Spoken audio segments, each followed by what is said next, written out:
capítulo número 12.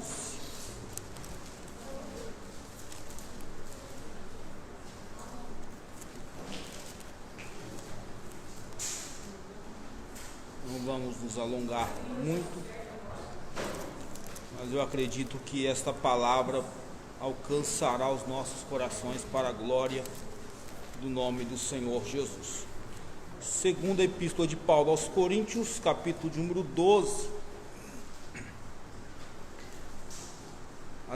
do verso 1 até o verso 10. O texto diz assim: é necessário gloriar-me, embora isso não adiante nada, passarei as visões e revelações do Senhor. Conheço um homem em Cristo, que há 14 anos foi arrebatado até o terceiro céu. Se no corpo, não sei; se fora do corpo, não sei; Deus o sabe. E sei que o tal homem, se no corpo ou se fora do corpo, não sei; Deus o sabe, foi arrebatado ao paraíso e ouviu palavras inefáveis, as quais não é lícito ao homem referir. De um assim me gloriarei, mas de mim mesmo não me gloriarei, senão nas minhas fraquezas.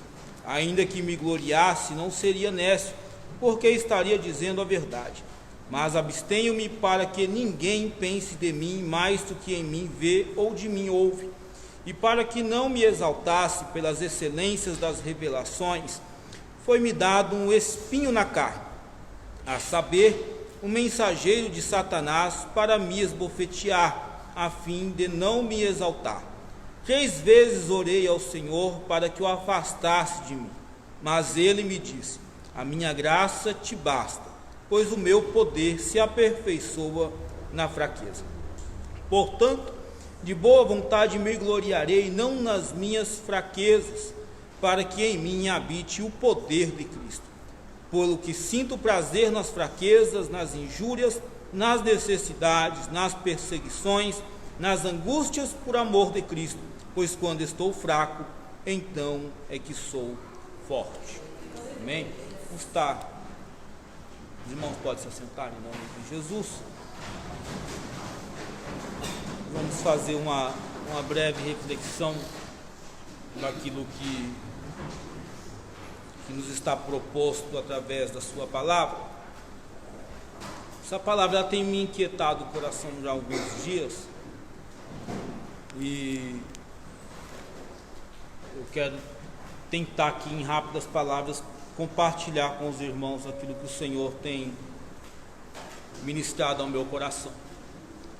Irmãos, o apóstolo está escrevendo a sua segunda epístola aos irmãos em Corinto, e ele está colocando um parecer, ou revelando para os irmãos em Corinto algo que até então ele não havia revelado, ou não havia expresso para a igreja do Senhor. E ele compartilha esse momento, essa experiência com os irmãos de Corinto, a fim de mostrar algumas verdades para aqueles irmãos que ali estavam. Paulo, no capítulo número 12 da segunda epístola, ele vai dizer que ele conheceu um homem, que ele não sabe se foi em corpo ou se foi em espírito, que foi arrebatado até o terceiro céu, que ele chama do céu de glória, ou trono da majestade divina.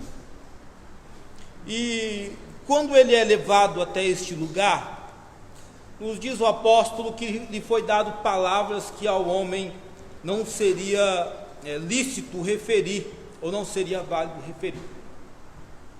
Pelo que, diante dessas revelações que Paulo, ou que o apóstolo tem, quando ele é levado ao terceiro céu, ele entende que para que ele não viesse a sobressair ou a se exaltar por causa das revelações, ele entende e ele revela que lhe foi dado um espinho na carne. E ele vai revelar que esse espinho na carne para ele era como um mensageiro de Satanás que o esbofeteava, a fim de que ele não viesse a se exaltar. E Paulo revela ainda que diante desse espinho na carne, deste algo incômodo para ele, desse mensageiro de Satanás que lhe foi dado para o esbofetear, ele revela que a única saída que ele teve foi orar ao Senhor. E ele vai dizer que durante 3 vezes ele se coloca em oração diante do Senhor, pedindo para que o Senhor afastasse esse espinho ou esse mensageiro de Satanás dele. Meus irmãos, que o comportamento de Paulo diante dessa revelação é o que diferencia Paulo de muitos nos dias atuais, e talvez de nós mesmos que aqui estamos. Porque Paulo ele revela que ele foi levado até o terceiro céu, ao que nós chamamos e entendemos de o trono de Deus. Ele é colocado diante do trono do Senhor.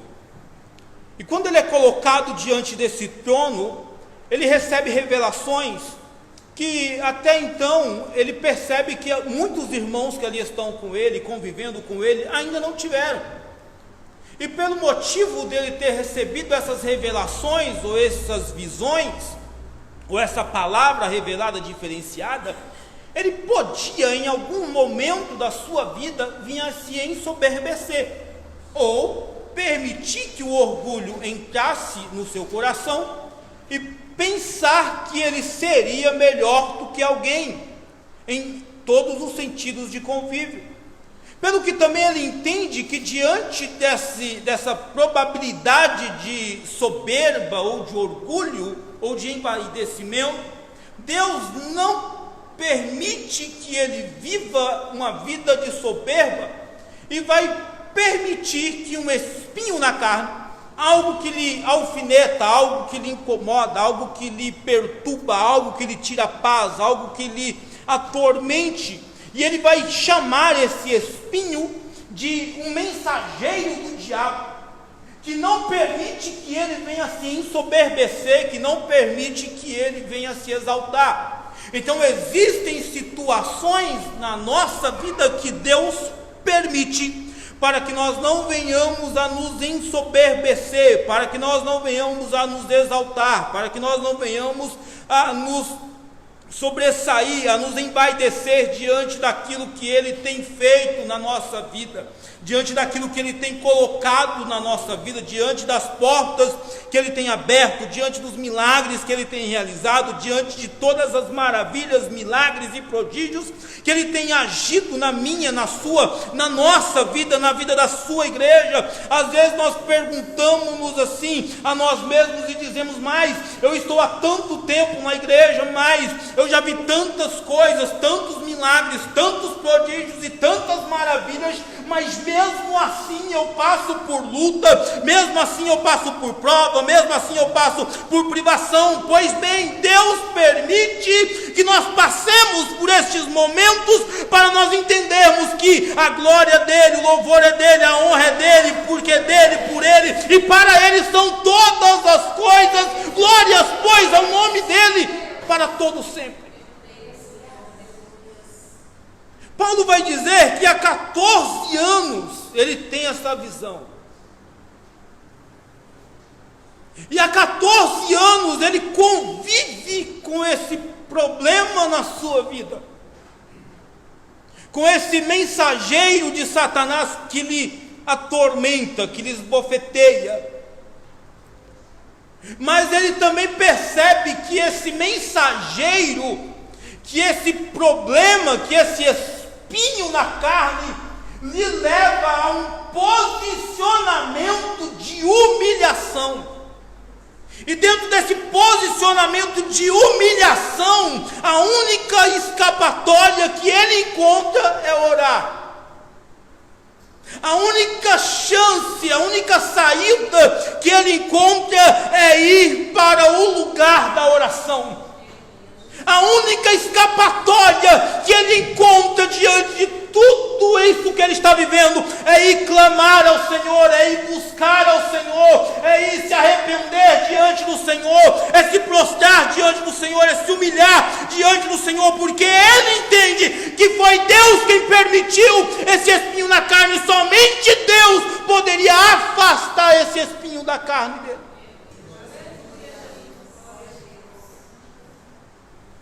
Diante desse espinho, o apóstolo vai ter uma atitude de oração. Ele nos diz que ele ora ao Senhor, pedindo que o Senhor afaste dele esse espinho. E Deus não afastou. Pela segunda vez, ele vai orar. E pela segunda vez orando para que Deus afastasse dele esse espinho, Deus não afastou. Pela terceira vez ele vai orar, pedindo para que o Senhor afaste dele esse espinho. E quando ele está nessa terceira vez orando ao Senhor, pedindo para que o Senhor lhe afastasse esse espinho, o Senhor vai falar com ele. Deus ainda não tinha dentro desse quadro, dentro desse cenário, dentro desse aspecto. Mas a revelação que Paulo teve leva ele a perceber que aquilo que ele está vivendo é ruim. Que aquela situação que ele está inserido é ruim para ele. Que aquilo tudo que está acontecendo ao redor da vida dele, para ele não era bom. E ele sente esse incômodo, por quê? Porque esse incômodo vem de encontro a ele todas as vezes que ele se lembra de tudo aquilo que ele viu. Que ele viu aonde? No céu.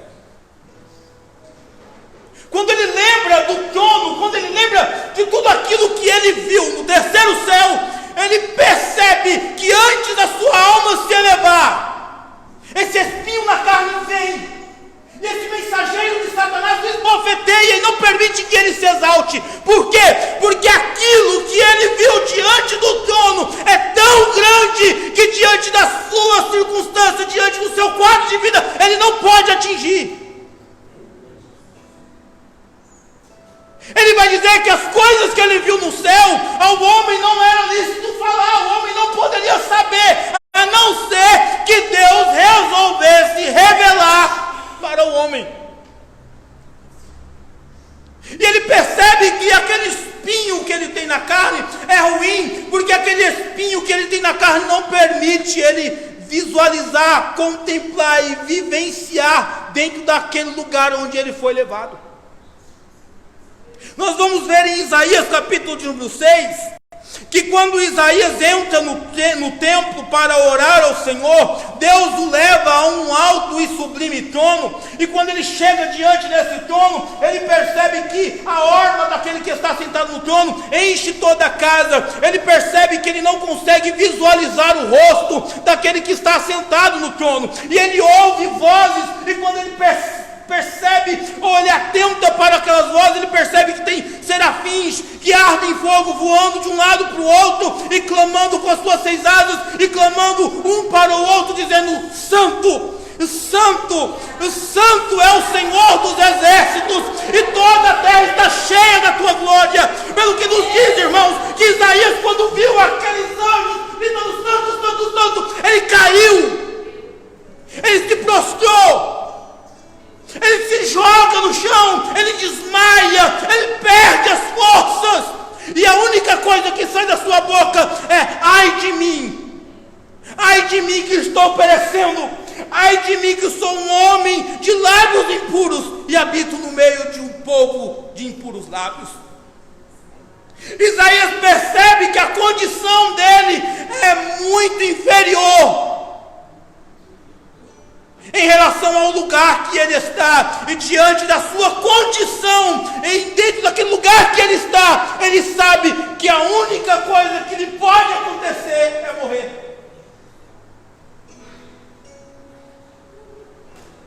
A glória que está naquela casa, a glória que está naquele trono, a glória que está naquele ambiente faz Isaías perceber que ele não tem capacidade para suportar aquela glória, e o único lugar a qual ele poderia ir era ser morto. A santidade daquele lugar leva Isaías a perceber que ele também é um pecador. Leva ele a perceber que ele não tem condições de estar naquele lugar. Leva ele a perceber que tanto ele quanto os irmãos que estão convivendo com ele estão no mesmo estado, na mesma situação de pecadores. Não pecadores comparando-se um com os outros, mas pecadores comparando-se com a glória de Deus. E quando ele se coloca diante dessa glória, ele percebe que a única coisa que pode lhe acontecer é morrer. Quando Paulo lembra-se desse lugar, aonde ele foi levado, ele entende que aquele espinho que ele tem na carne não permite que ele entre naquele lugar novamente. E percebendo que ele não tem mais condições de entrar naquele lugar novamente por causa desse espinho, ele vai dobrar os seus joelhos, ele vai entrar no seu lugar secreto, ele vai entrar no seu cantinho particular, e ele vai dobrar a sua alma em oração, ele vai dobrar a sua alma em clamor. Mas perceba, irmão, que toda essa atitude que Paulo tem, ela é manifestada a partir da glória que Deus lhe revelou. A glória que Deus revela para nós não é para nos matar, mas é para nos direcionar, para nos mostrar que diante da glória dele nós não temos condições de estar, que diante deste lugar magnífico em corpo nós não temos condições de entrar, nós não temos condições de ver, nós não temos condições de suportar. Paulo, com esse sentimento, ele vai dizer assim: eu preciso ir para a oração, eu preciso clamar. Mas o que é que leva Paulo a orar?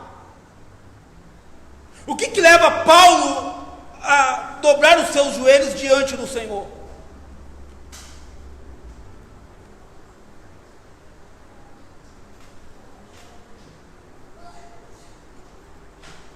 O que leva Paulo à oração é a vontade que ele tem de se livrar do espinho.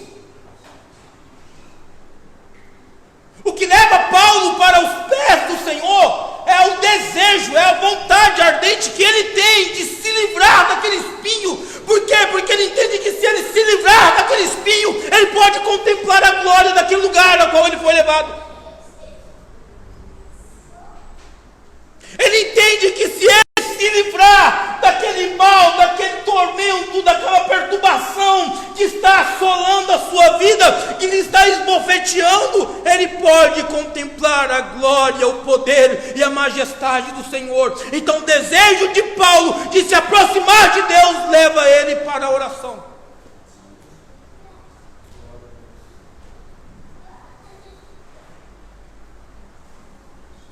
Talvez, meu irmão, você não tenha entendido. Talvez eu muitas das vezes não entendi o porquê que Satanás trabalha tanto para nos esfriar no que se diz respeito à oração.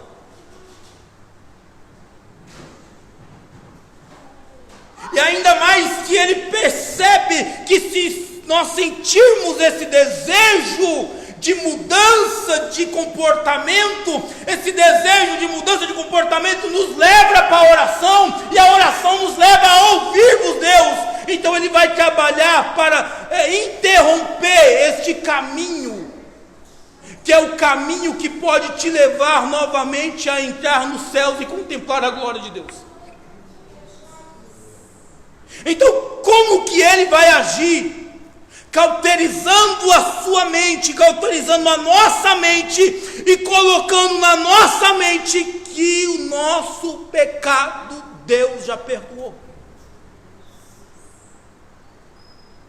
Eu vou te explicar porque Deus realmente, de fato, já perdoou os nossos pecados. Mas quando Nicodemos chega diante de Jesus e pergunta para Jesus o que eu tenho que fazer para entrar no reino, Jesus vai responder para Nicodemos: é necessário que você nasça de novo, nasça da água e nasça do Espírito.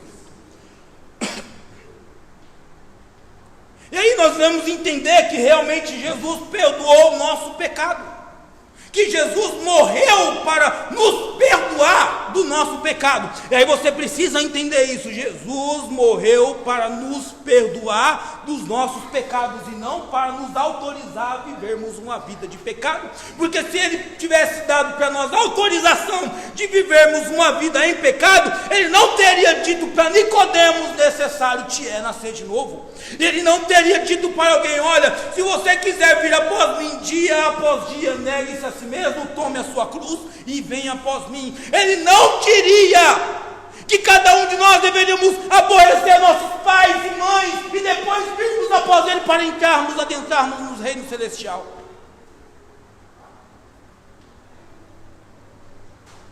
Então Satanás está trabalhando fortemente, irmãos, para nos convencer que a nossa vida de pecado, ou vivermos em pecado, não inflige no nosso relacionamento com Deus.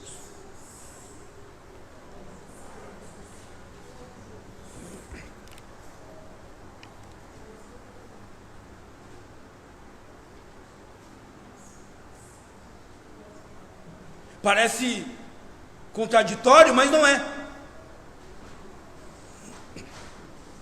Estamos vivendo a dispensação da graça, mas infelizmente, irmãos, nós não conseguimos compreender a imensidão do que é graça. Nós entendemos que graça é um favor imerecido. Amém? Graça é um favor imerecido. Um favor imerecido. Um serviço prestado por Deus a nós, sem que nós viéssemos a merecer. Quando Paulo se coloca em oração, Deus vai falar com ele em oração. Deus fala com Paulo através da oração. Então o que nós entendemos por oração é um diálogo a qual duas pessoas interagem. Não é somente pedirmos, mas é conversarmos com Ele, expormos a Ele as nossas necessidades, as nossas falhas, as nossas debilidades e esperarmos que Ele venha nos responder através de sinais, através da sua palavra, através de um profeta, através de visão ou através de uma revelação. Mas Deus vai falar conosco a partir do momento em que nós nos colocamos em oração. E quando Paulo apresenta esse problema que ele está vivenciando, que ele está vivendo diante de Deus em oração, o Senhor vai falar com ele. E a resposta de Deus não é no sentido em que Paulo esperaria a resposta. Nem sempre Deus vai nos responder aquilo que nós queremos ouvir. Quando Paulo encontra-se com Deus em oração, Deus vai falar com ele: Paulo, a minha graça te basta, porque o meu poder se aperfeiçoa nas suas fraquezas. E aí nós entendemos que as nossas fraquezas, nossas debilidades são oportunidades de Deus operar a sua graça. As nossas limitações são campos de operação de Deus na nossa vida. Entenda isso. As suas debilidades são campos para a operação de Deus através do seu Espírito. Significa que, quando Paulo, veja bem, Paulo ele vai entender a dimensão do lugar a qual ele foi. Ele vai entender a dimensão da glória que lhe foi revelada. Ele vai entender que aquilo que ele está vivendo o impede de entrar naquele lugar de glória. Ele vai sentir no seu coração o desejo de se livrar daquele problema. Ele tem desejo, ele tem vontade. Eu não quero viver, eu não quero andar com esse espinho, eu não me conformo com esse espinho, e o não se conformar com esse espinho o leva para a oração. Quando ele chega na oração, ele está arrependido, ele sabe qual é o seu problema, e ele sabe e entende que Deus pode livrar ele desse problema, e ele vai se colocar em oração. Ele já fez tudo aquilo que ele precisava fazer. Ele já reconheceu que Deus é o único que pode livrá-lo. Ele já reconheceu que aquele problema que ele tem, ainda que seja uma permissão de Deus, o impede de entrar no reino de glória. E ele entende que o único que pode livrá-lo daquele problema e daquela situação é o Deus que permitiu. E ele vai para a oração. Quando Paulo chega na oração, irmãos, ele chega destruído. Ele chega esbofeteado. Ele já fez tudo aquilo que ele precisava fazer. E quando ele dobra os seus joelhos para orar, Deus fala: Paulo, a minha graça te basta, porque o meu poder se aperfeiçoa na sua fraqueza. Então a graça do Senhor vem de encontro às nossas vidas dentro daquilo que nós não podemos fazer. A graça do Senhor não se revela na nossa vida dentro daquilo que nós podemos fazer. E o que é que nós podemos fazer? Entender que existe um lugar de glória que está preparado por nós. O que nós podemos fazer? Entender com o nosso intelecto que este mal que nos assola nos impede de entrar naquele lugar. O que nós podemos fazer? Desejar ardentemente se livrar deste mal. O que nós podemos fazer? Ir de encontro a Ele e apresentar para Ele este problema, essa assolação, essa enfermidade, esse espinho na carne que nos impede de entrar naquele lugar. E quando nós fazemos tudo aquilo que nós podemos fazer, Ele estende as mãos dele e fala assim: agora a minha graça te basta, porque o meu poder se aperfeiçoa nas suas fraquezas. A graça do Senhor não age na minha vida quando eu me conformo com a situação a qual eu estou inserido. Pecar e pecar sem sentir arrependimento e desejo de se afastar do pecado, não tem ação de graça em cima disso. Nós precisamos entender, irmãos, que graça não é autorização para pecar, é perdão de pecados em Cristo. O que é graça para nós? É Deus complementando aquele sacrifício que nós não podemos lhe entregar. É Deus fazendo aquilo que nós não podemos fazer.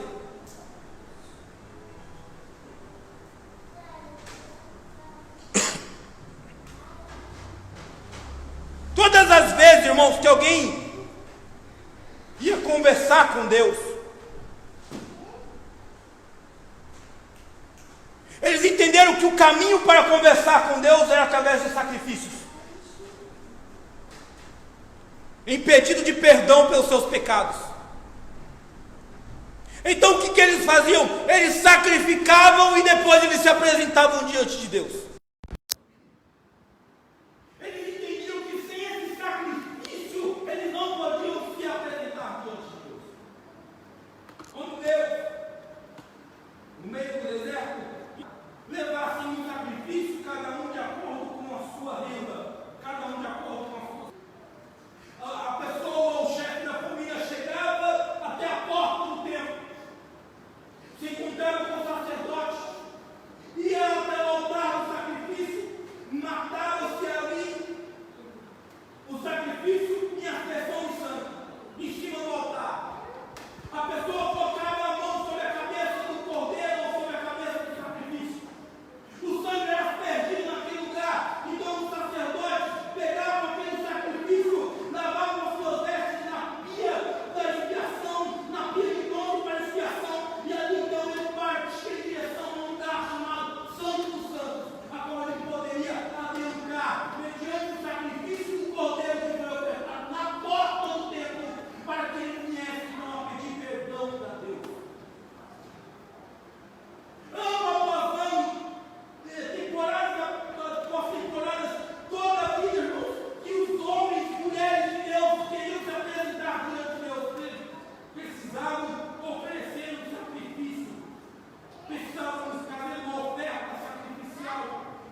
Entenda que nós precisamos ter no nosso coração arrependimento.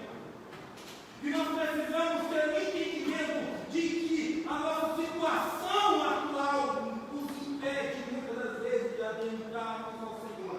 E o apóstolo Pedro vai escrever as suas epístolas assim: buscar ser santos, como santo é aquele que nos chamou. Buscar a santificação e a santificação sem a qual ninguém poderá ver a Deus.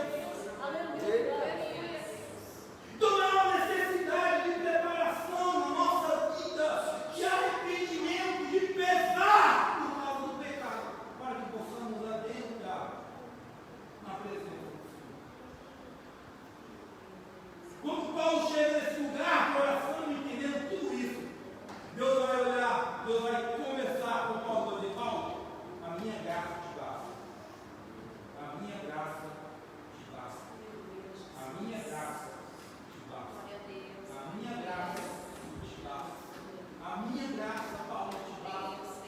E aí Paulo, inspirado, vai escrever aos Efésios: pois pela graça de Deus nós somos salvos, e isso não vem de homem nenhum, para que ninguém se glorie. Nós somos salvos pela graça, nós somos salvos pelo sacrifício, que nós não podemos integrar para Ele, mas Ele mesmo, na epístola, no Evangelho de João, ele vai dizer assim: porque Deus amou o mundo de tal maneira que deu o seu Filho unigênito, para que todo aquele que nele crê não pereça, mas tenha a vida eterna. O que é dar o Filho unigênito? É a expressão da graça. Aí Paulo escreve em um artigo, ele vai dizer: porque a graça do Senhor se há manifestado para nós, trazendo salvação para o homem.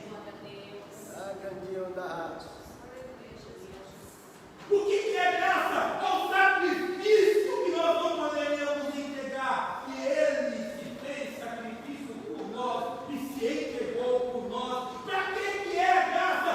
É para complementar aquilo que nós não podemos fazer, para que venhamos a herdar as mansões celestiais. Graça não é para vivermos uma vida de pecado. Graça é para complementar aquilo que nós não podemos fazer diante do Senhor, mas Ele fez por nós, que é o que? Se integrar por causa do meu pecado, do seu pecado, do nosso pecado diante de Deus.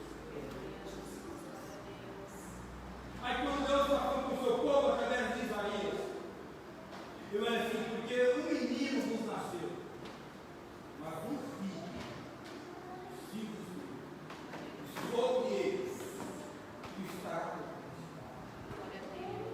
Nós precisamos entender, irmãos, que Deus fez algo por nós, pela sua igreja, pelo seu povo, que Ele não fez por nação nenhuma, mas Ele estendeu dizendo: todos aqueles que nele crerem não perecerão, mas herdarão a vida eterna. E a verdade é que esse sacrifício havia sido feito para um povo que o rejeitou, um povo que não atentou. Ele veio para o que era seu, mas não o aceitou, pelo que Ele deu poder para todo aquele que nele crê, seja transformado em filho, em filha, em cordeiro da promessa do Senhor. Nós somos a extensão do corpo de Cristo, nós somos a igreja do Senhor, nós somos comprados por um alto preço, nós somos comprados não como despesa, não pelas boas tradições dos vossos pais, não foi com ouro, não foi comprado, mas cada um de vocês foram comprados com sangue precioso que Jesus Cristo se perdeu na cruz do Calvário para salvar cada um de nós. Aleluia! Se vamos viver na graça, se vamos viver na graça, precisamos entender o que é graça. Precisamos compreender o que é graça.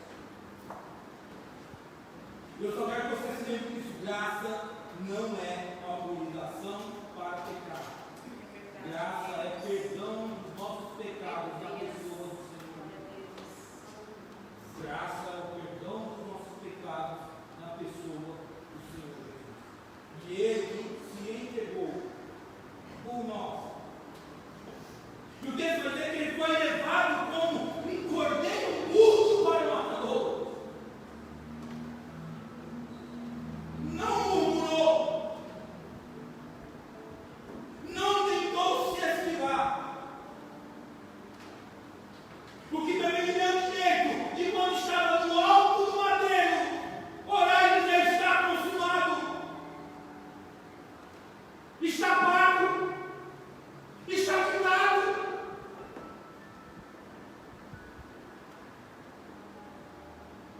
Quando Paulo escreve aos Romanos, diz assim: pois em Cristo não há nenhuma condenação para nós. Nada mais pode nos condenar diante do que o sacrifício de Cristo.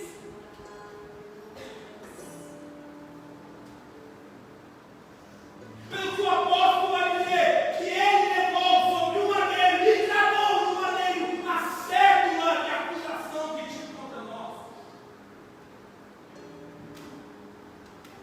Ele pagou. Ele pagou o preço. No período veterotestamentário, havia uma cultura, quando uma pessoa comprava e não pagava, os credores poderiam requerer algum bem, e se não houvesse bem, poderia requerer alguns familiares, como nós estamos aqui nas sextas-feiras. Mas esse período em que Paulo está inserido, quando uma pessoa não pagava o credor, a pessoa que era dona daquilo que estava sendo devido, ia até a porta da pessoa que não havia pagado, pegava uma plaqueta e colocava na porta da pessoa, e todas as pessoas que passavam na frente da casa e olhavam aquela plaqueta tinham então a consciência que poderiam saber que aquela pessoa comprou e não pagou. É igual nós hoje com o SPC e Serasa. As pessoas passavam e iam olhar para aquela plaqueta, poderiam dizer: ó, tá vendo, fulano ali comprou e não pagou. Comprou e não pagou.